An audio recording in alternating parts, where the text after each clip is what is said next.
David Paul Martin, welcome to Core. Thanks for having me. It's great to be here. Uh, I, you're a multi instrumentalist. You've been on the scene now for a few years. You also record music, just kind of a virtuoso. Can you tell me a little bit about the song we just listened to? Yeah, so North South, like you said, that's off of my debut album, Human Satellite. I don't know if is that track six? I'm not sure. Um, but yeah, it's a song that I wrote. Well, I wrote the whole record, in the course of mostly just about a week, I think.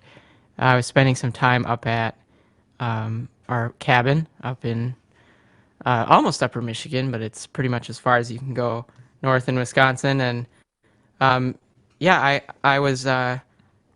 It's part of the concept album, so there's 10 songs and there's sort of a story that runs through all of them. And um, so just to expand on that a little bit, it's about an astronaut who gets detached from his spacecraft and is floating away in outer space, and sort of a Major Tom ripoff, I suppose. But I was inspired to just create a concept album, versus just single ideas in a single song, and have something that connected. Because I worked at the Barlow Planetarium at UW Fox Valley while I was going to school there, and we would run these. We'd run star shows and educational shows like about astronomy for kids and school groups and stuff, but we would also do these like rock laser shows. And so I had to run Pink Floyd The Wall album with like a laser graphic extravaganza going on, probably, I don't know, 50 times over the season or whatever. So I had to listen to that album quite a bit. And it's a great album, but it's pretty bizarre, and there's a lot of, interesting repeating patterns and ideas and things in it. And besides the fact that it just tells a story. Um, so that was really intriguing, and I just thought it was very cool. Um, and then obviously just astronomy, so it had to do something with space, and then the concept idea as well. So yeah, I just sort of outlined the story of this guy of getting lost and floating away, and then he does get rescued, which is kind of a twist in the story. And then um, there's sort of this love story that gets mixed in as well. And so um, I wrote the whole story first, and then each song um, is a piece of the story, or it's like a specific emotion or feeling or thing that he's going through at along different points in his journey. So North South is kind of this, like, I don't know, heartbreak, like, I thought you would have waited for me.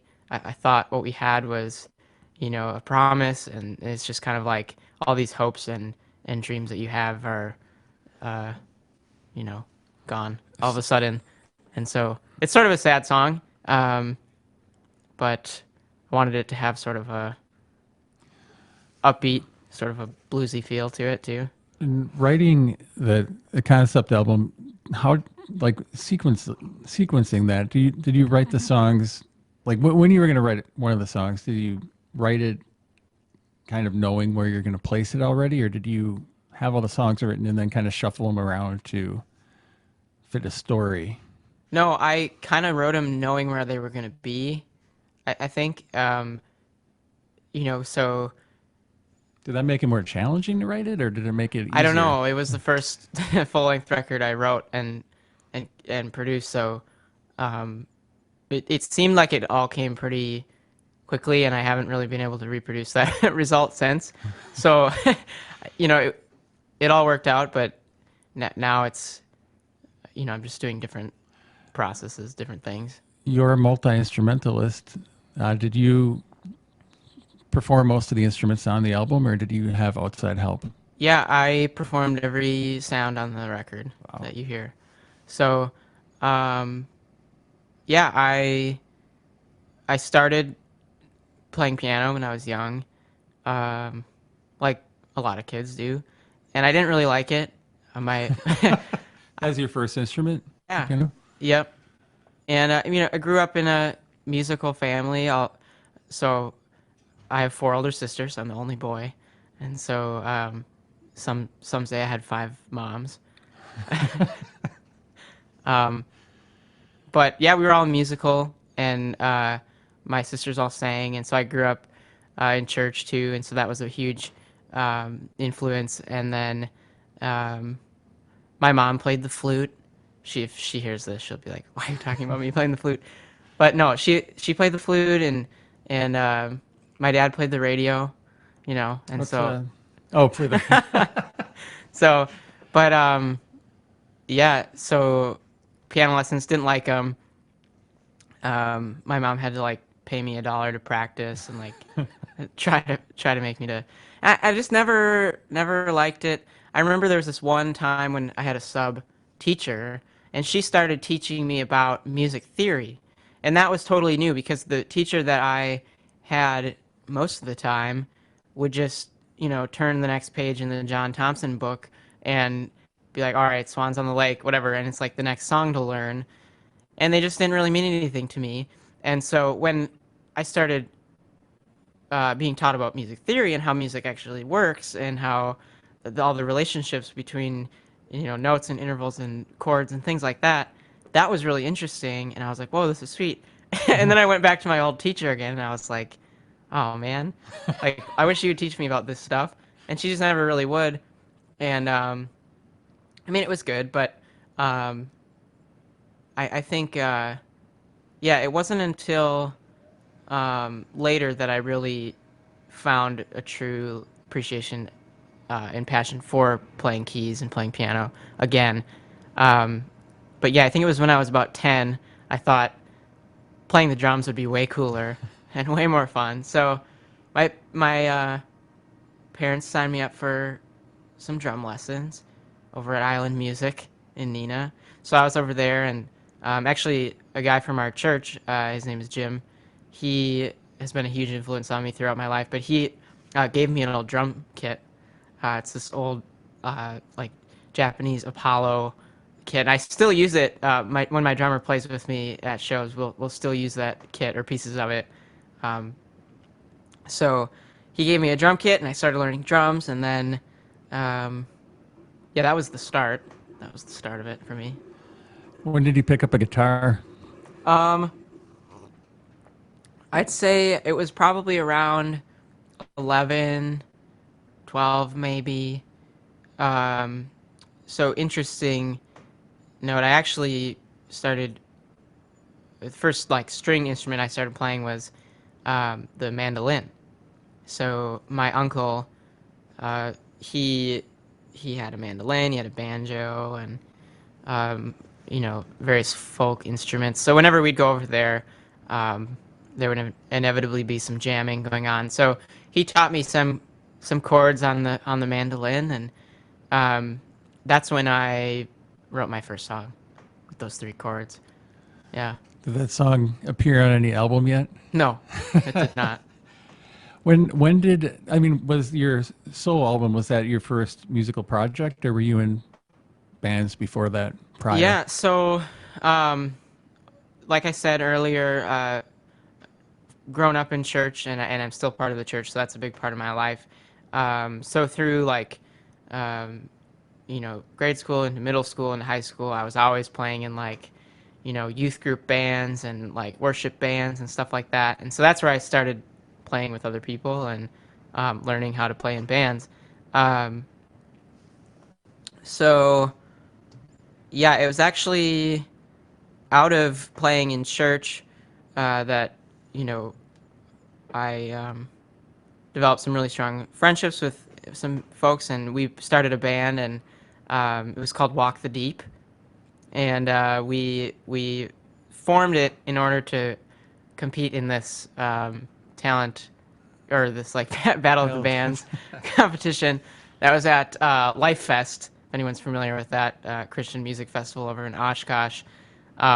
So yeah, we got into the Battle of the Bands, and we actually got second place. Nice. So it was pretty fun, and and so we wrote some songs, and so we recorded a record in my parents' basement, and so that's out there. You can listen, you can find it.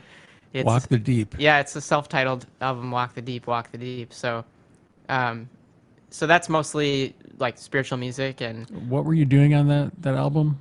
What was your role? Was it so I was writing all the tunes and arranging stuff, and then I played guitars and sang on it, and then um, but we had Jake on drums, Chris on bass, Ross on more guitars and vocals, and then Cooper on keys. So we all worked together on it, and I did all the recording and production. So that was my first like full length like project that I put out there, and then around that same time I produced an EP for a friend. He was doing some ambient guitar stuff that we worked on, and then another friend was doing a single that she had written, so we worked on that, and um, so yeah, just various projects came came out of that after that. So was did that was it weird to go from that to recording Human Satellite all by yourself without having any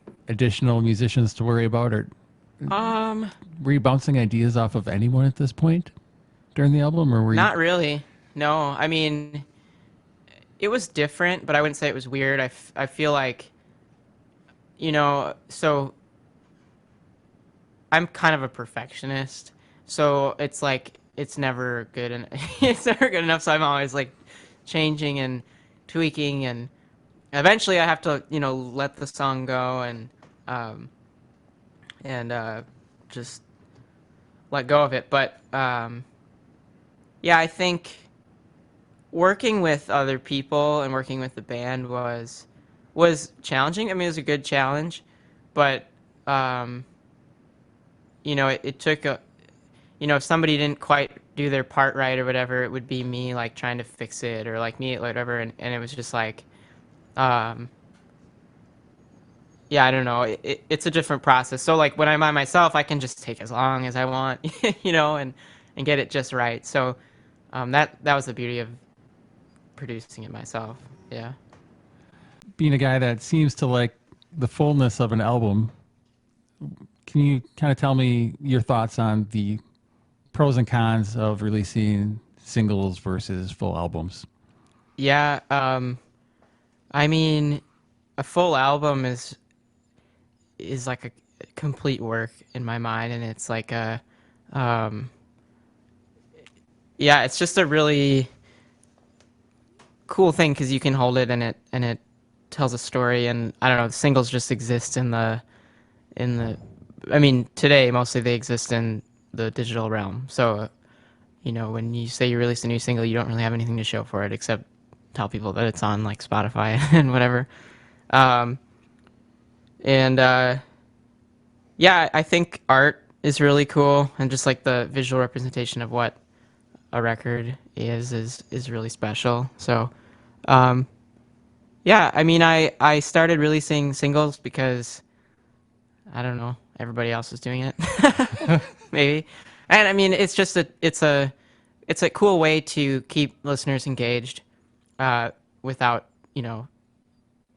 scrolling away for 2 years and then all of a sudden having a full length album. So it's kind of a way to keep keep things rolling, happening. How how do you go about the art for the singles and the albums? Do you have somebody you go to for that, or do you come up with the ideas yourself? Usually I come up with the ideas, but all of the artwork or all the music I've released and the accompanying art, I've worked with somebody else on. Um, the Human Satellite cover, I think, is just super I cool. love that. That's Stephen Duke. He's an artist out of Oshkosh, and he creates a lot of that really sweet collage art. And he also does a lot of digital art now too. Um, so definitely check him out. I mean, he has some really amazing stuff, and he does some cool stuff for other bands as well. Um, and then um, let's see, Skin and Bones. That was my friend John Miller. He did the photography and the design for that. Um, that's the only thing I have like a picture of me on, which is kind of weird. I'm not a huge fan I don't think of putting me on the front of records. It kind of feels like, I don't know, too like pop star or whatever. But yeah, and then the next single I released was "Love Doesn't Have a Color," and that was actually my cousin Jonathan. He's a graphic designer, so I just reach out to different people for different things, and you always get something interesting out of a different collaboration. Um, but yeah, actually, so I'm working on a new record right now, and both Skin and Bones and Love Doesn't Have a Color will be on that record. Um, and I think when I released them, I didn't really know that. I was just kind of like releasing singles, Just but to get it out. just to get it out. Um, but I just released a brand new single, and that's called Milky Way. That came out on November 23rd. And that one is the first of a few that I'll be releasing over the next few months before the full length album comes out in April.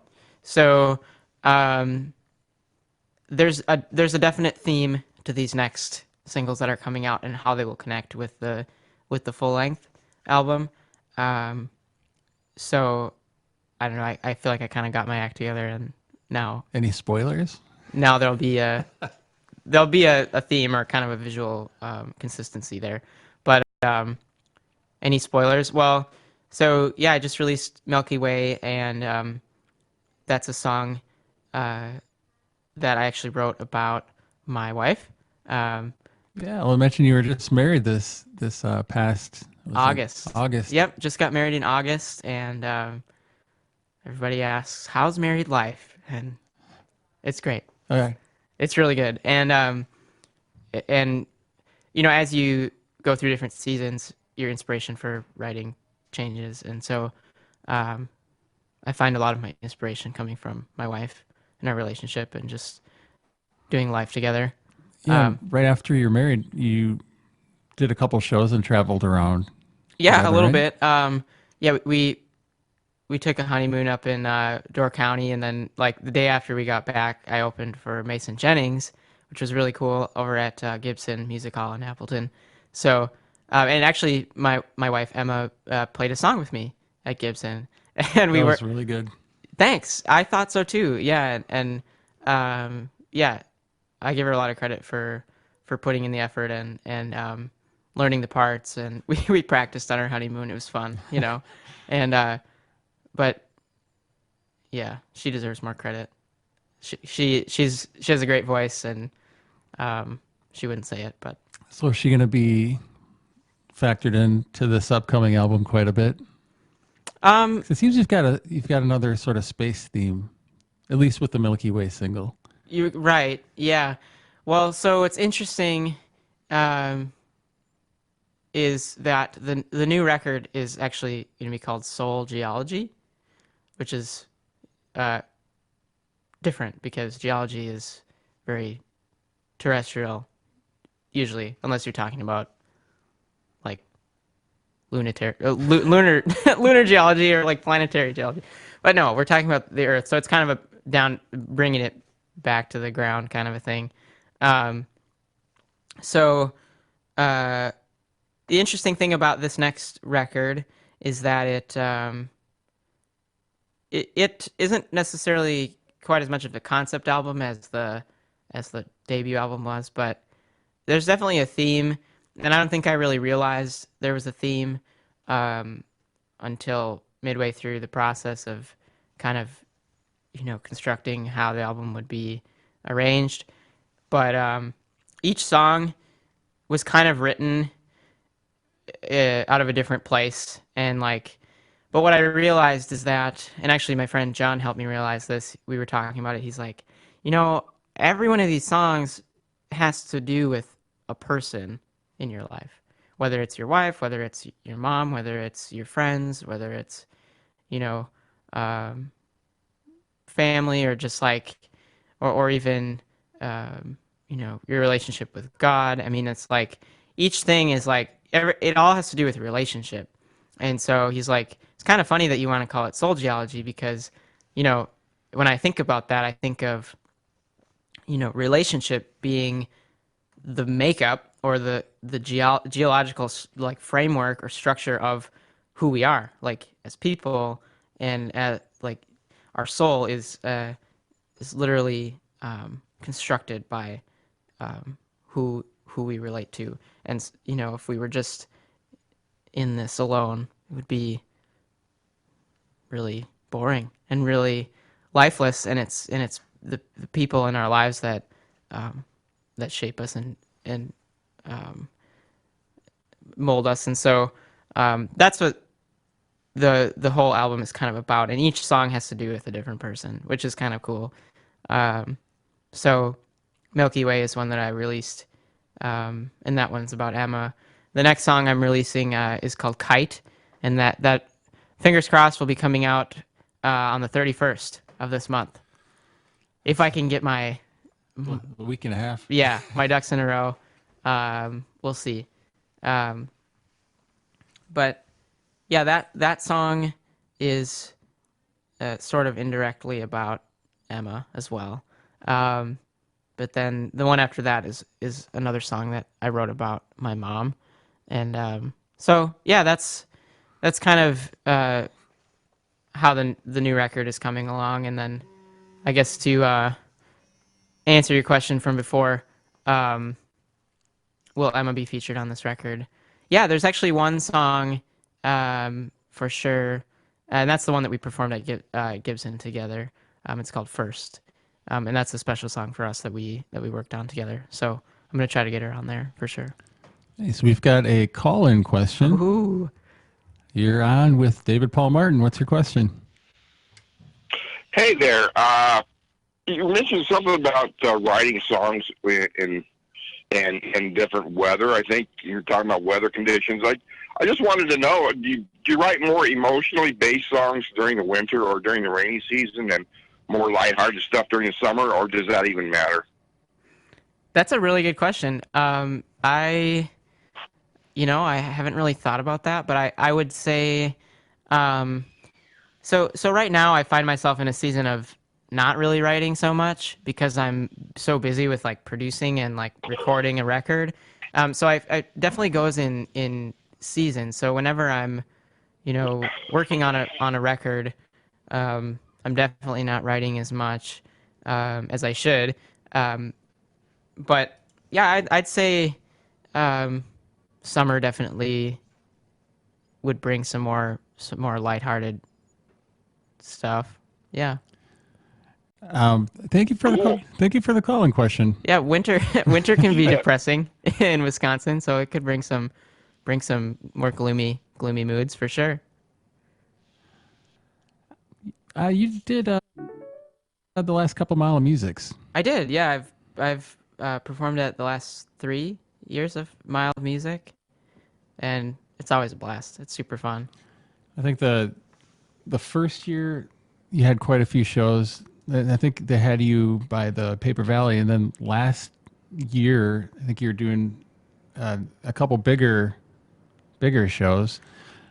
Yeah, last year was crazy. Last year I think I played like 9 sets or something. I was so busy. How's the response? Because I think the cool thing about Mile of Music is playing in front of people that don't normally come out to see shows.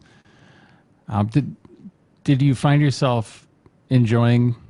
I mean, as a musician, is it fun playing in front of people you don't know, or do you like being more comfortable playing a more small, intimate venue with people, friends, and family?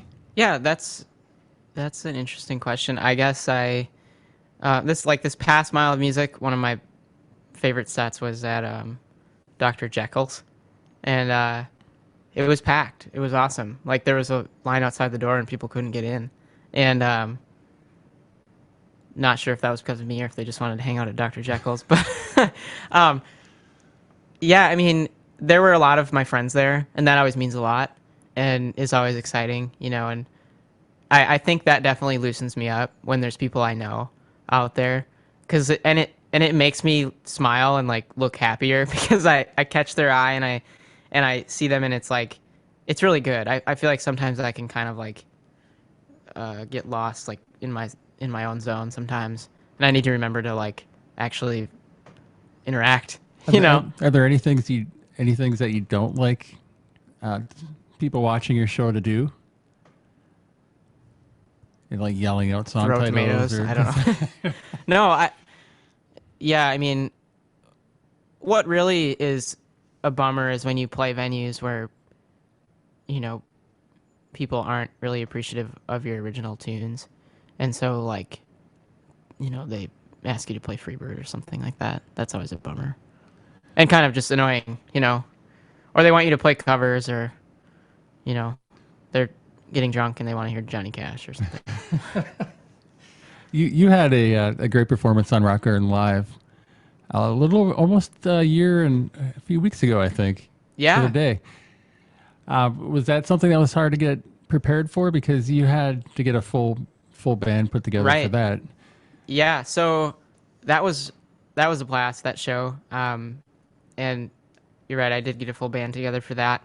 And I had some really stellar players with me on that show.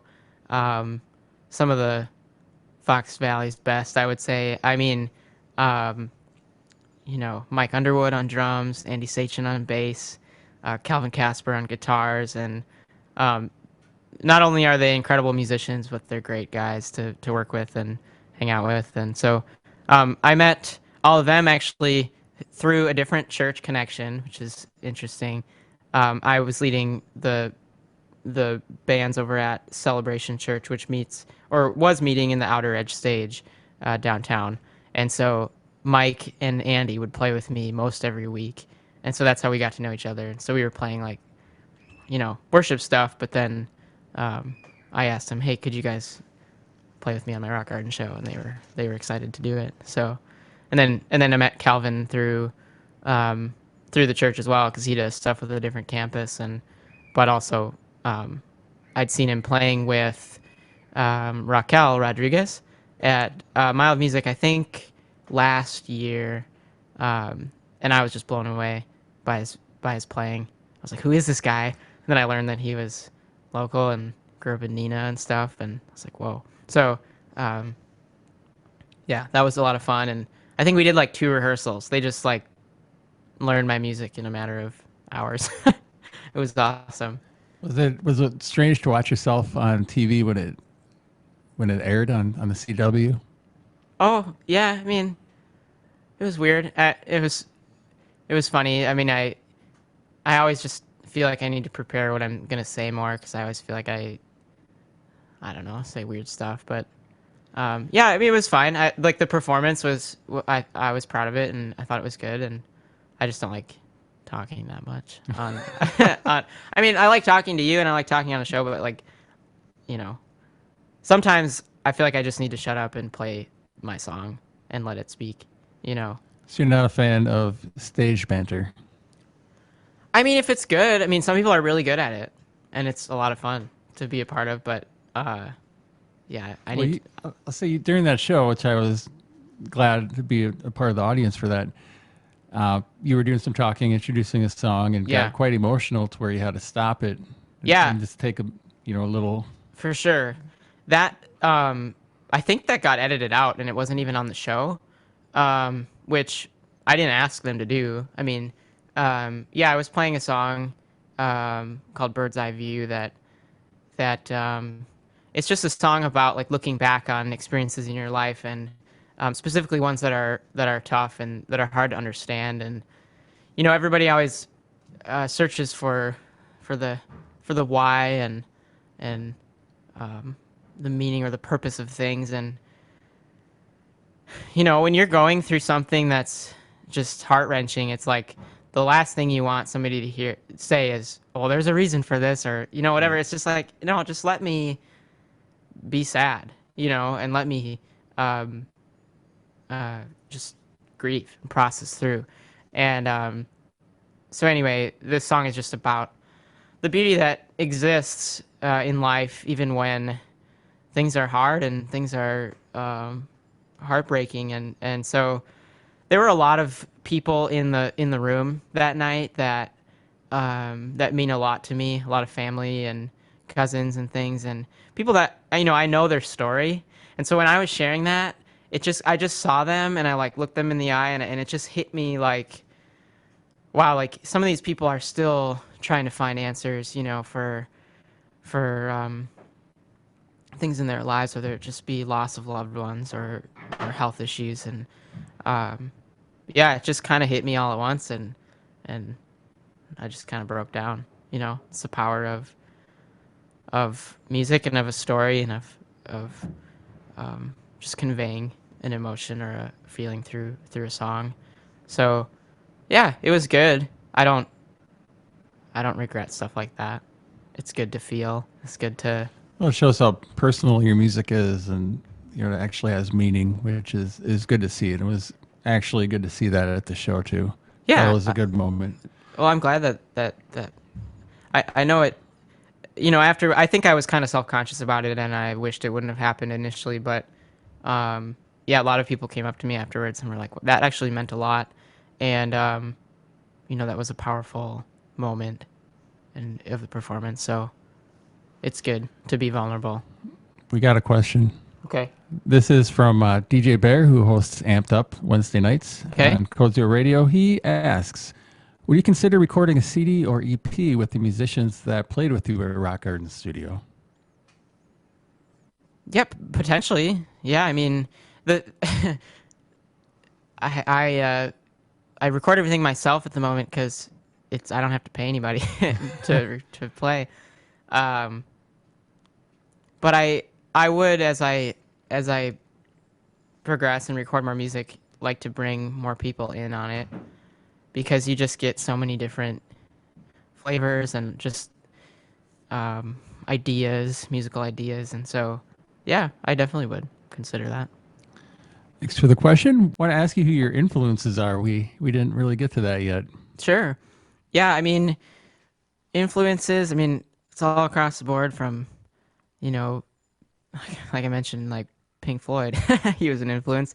Um, you know, Stevie Wonder and like a lot and the Beatles and just like older like classics are a big influence. But like this past year, I would say um, it's been a lot more like indie pop and like funk and like soulful, like happy kind of more music. And some of the artists that I've been listening to a lot this year um, would be like Tom Misch. Actually, I got my Spotify like Wrapped year back, like 2019, what you listened to, how many hours, whatever. And Tom Misch was the top of the list. That's one that my wife Emma and I both love. Um, Amazing guitar player, just so like tasteful and great. And then um, he incorporates a lot of beats and just like I don't know, it's really groovy. And so him, another band would be the Scary Pockets. Been listening to them a lot. If you're not familiar with them, you should check them out because they have a YouTube channel that has like live performances of every one of their songs that they've released, pretty much. So if you listen on Spotify or wherever, you can see them playing it live in the studio, and they're super fun to watch. And they do a lot of covers, but they do like funk covers, and then they have like guest singers and artists on all their songs. So it's pretty cool. Um, Theo Katzman, Corey Wong. So those two guys both play in the band Wolfpack, which is just amazing. They're super fun. And another band, kind of a blast from the past, is Feist. Remember Feist? Yeah, and like their album, Let It Die, with like, oh man, I can't think of any of the song titles off the top of my head, but that's such a great album. I love that album. So yeah, some old, some new. But I was just thinking about Wolfpack, and they just played at Madison Square Garden, and they have a full performance video on YouTube now of their latest show there, and it's incredible. They have like a guy that was filming it all on an iPhone, just like walking around on stage during the performance, and the video quality is like okay, but the audio sounds great, because they recorded it from the console and whatever, and super cool just to see like up close and personal, like their interactions with each other and with the crowd, and it's really fun to watch. And um, I realized that as I was watching it, I was just like getting envious of them and just like, you know, playing in front of that many people. And I don't know, just started to spiral down the hole of like I'm just like, will I ever be at that place in my career? Or like, you know, just focusing on the negative stuff and like the struggle of being an independent artist. And I wish I didn't have to do everything, like all my marketing and all my, every all that stuff, because it's a lot of work to do it all as an independent artist. And I had a show that night, and it went all right, but it just didn't feel great, and I was just not in the right headspace, and um, then I had a show the next day, and um, I had taken some time to talk with Emma about it, and we were just talking about just why I do what I do, and um, just how it's not worth getting like overwhelmed and envious, and like looking at others and comparing yourself is like the worst thing you can do. And so um, anyway, I had a show the next day, so I made a list of my day, just started making lists, and like checking things off, and it helps like keep me accountable to accomplish goals and stuff. And um, anyway, I made a list, and I had a show in Ripon at Mug's Coffee House, and I went there, and I was on schedule and I was on time, and it felt good. And I purposed in my heart, I was like, even if there's only one person at this show, I'm gonna literally play it and sing it like I'm at Madison Square Garden.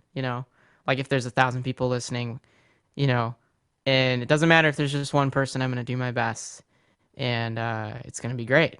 And so um, I set up my own sound a lot of the time when I go play places. And having studied audio engineering and stuff, I'm pretty anal about that and just specific about it. And I wanted to sound super good, and my monitor mix was awesome.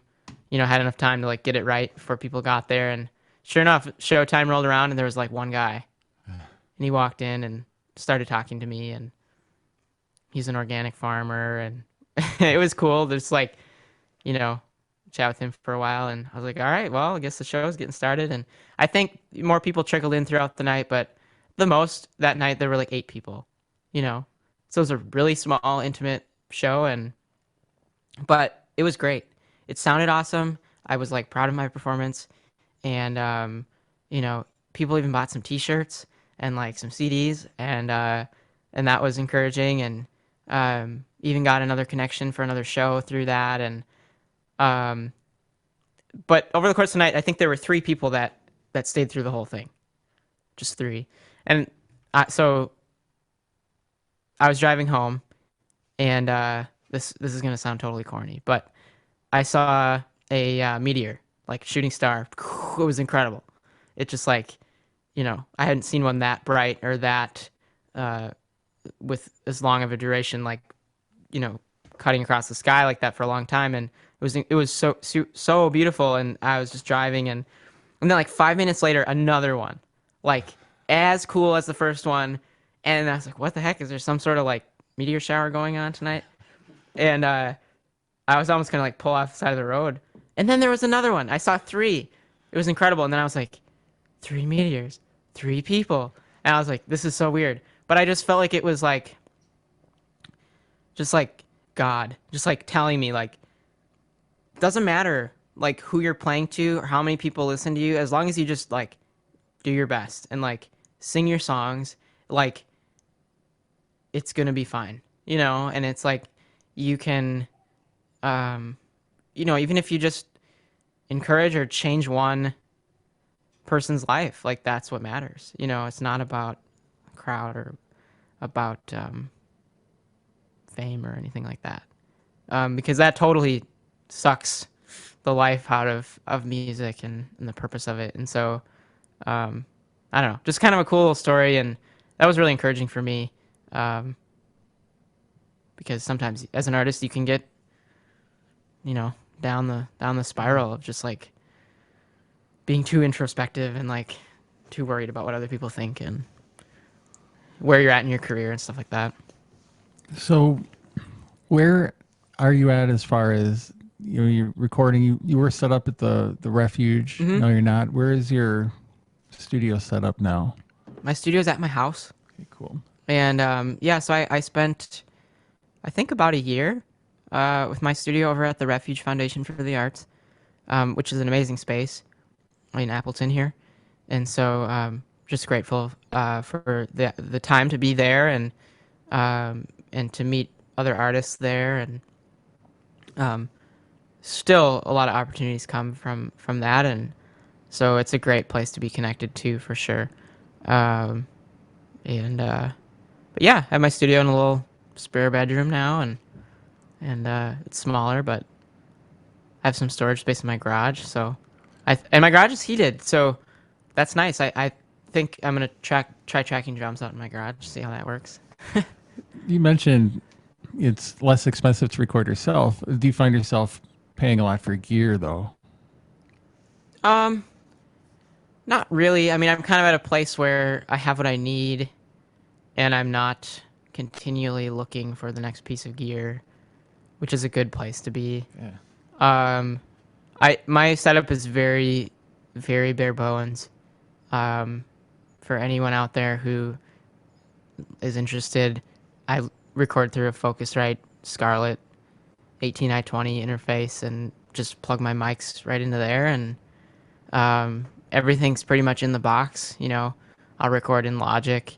I learned in Pro Tools and used Pro Tools for a long time, but then switched over to Mac, and then I started doing Logic, and Logic is great. So, yeah, I mean, that's pretty much it. I have a variety of microphones, but um, it's pretty much all about the sounds that you get before they hit the microphones. It's all about tone. It's all about consistency and playing well.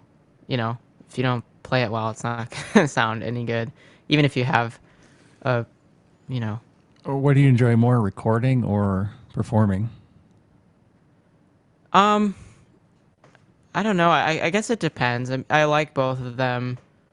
Um, but there's something really fun about recording, and when you get on a roll and when you get like an idea going and it's sounding really cool, it's like, and it's just happening in the studio. That's one of the funnest, most exciting things for me, for sure.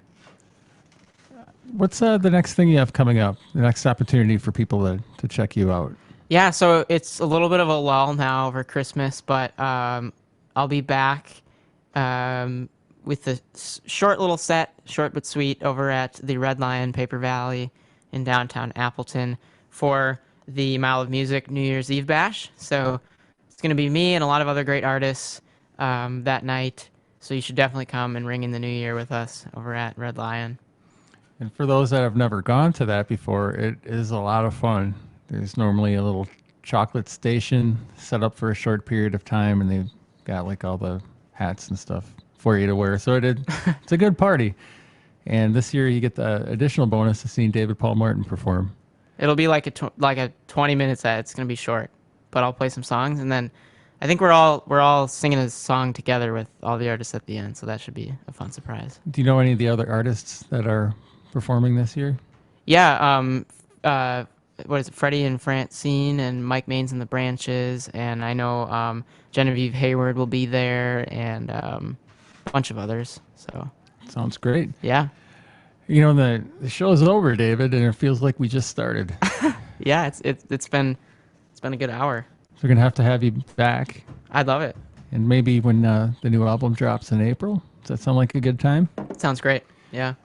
Uh, is there any advice you have for anybody that might want to pick up an instrument, or advice, the easiest way to get started? You kind of alluded earlier to the fact that it's kind of teaching to the person and not, to their likes. But is there any advice you have as far as starting and somebody off with lessons or anything like that? Oh, sure. Yeah. I mean, I would say, um, be patient with yourself, and take time every day. Like set a goal and and work at that. Music theory is so good. It's like if you can learn how music works, and how to train your ear to um, to hear things and not just see things and read things on paper, it just opens up a whole new world of like improvisation. And when you hear a song, you can already kind of know like maybe the basic structure of it. Super helpful. So yeah, I don't know, that's some advice.